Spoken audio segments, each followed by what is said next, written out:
Hear the sounds of your heartbeat. I can hear it now. I can hear it now. Ole cái video mà sa karon sai tong khan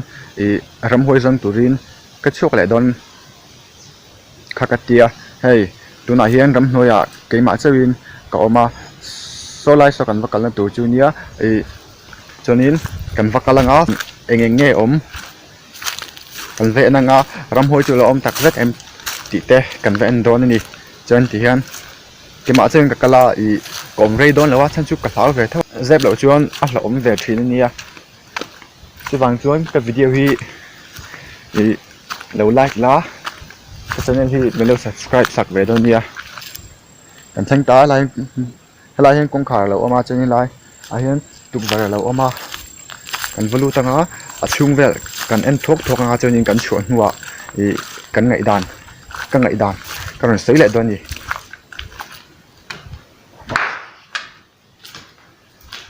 ha tay cái nó sẽ mày chung về thế mà cho nên là hiện thằng làm bằng tụng về oma là hiện ai làm bốn tu niệm tắc cả là oma lại ba đùng niệm tắc này à chúng ta sẽ cần lút lâu mấy à cho nên là hiện những ông gì à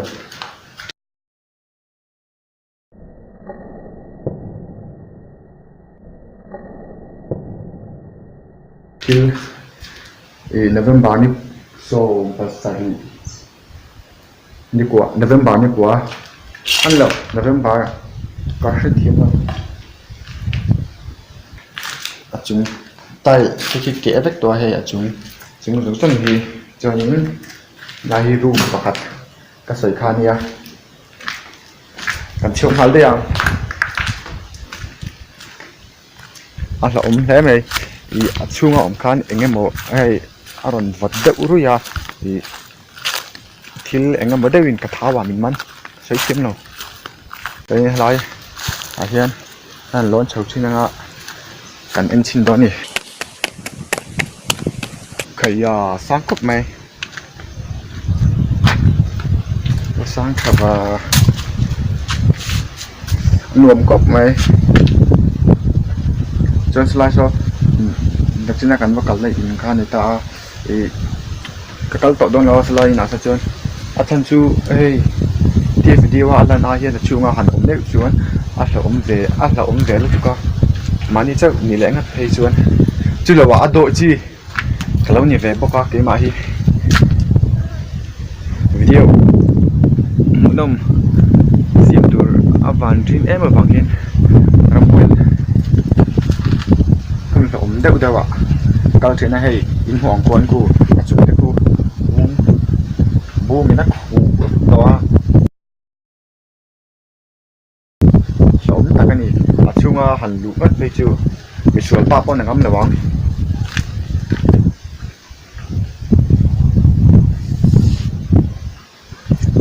cái chụp là lên hạt mấy ngà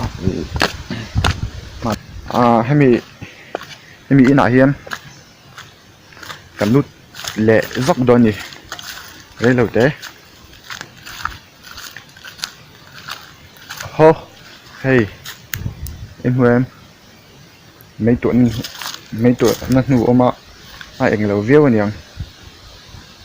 nắm mồi nghe nắm mồi hầu anh con mấy thầy cái rừng khum sẽ ăn ngủ chi nào cái video kha mù mà lâu đến cái thì top ta thì chân chú có vác cái na vẹt kha là ôm lẹ lấy tụ cái rin ai na lâu là ôm lẹ lấy tụ thì cái hồng hal đấy à là ôm lấy tụ anh tin em mà cái ôm đâu ta chú vàng chú anh cái hồ đấy khai lại trong khăn cái sân đấy chú không bị hung trong khăn này từ này hiện cái hồ mấy cái rin ai na lâu là ôm đấy mấy khai lại vẹt kha anh tin em mà cái chú lại hiện nhìn mình đâu ta horo tiếng hiền cái thiền nua hiền là lâu hay cái thiền nua hiền anh em một hiền tu em một hiền mới sử đâu nhịp đất cái gì horo hay là muốn đi là ôm đi tỷ làm bằng ngô in oil lo mấy thế anh thì tắc tắc anh nhỉ chọn cái video hi mình lâu like sắc là không ai in cái channel hi mình lâu subscribe sắc là video bật lia thì tụi ra mình đủ te emo thì mình đủ emo thì thuron mình tag đủ na in này chọn comment na emo có WhatsApp number khan mình lâu xịt đón nia video bật lia kan mình lại trâu đón nia bye bye.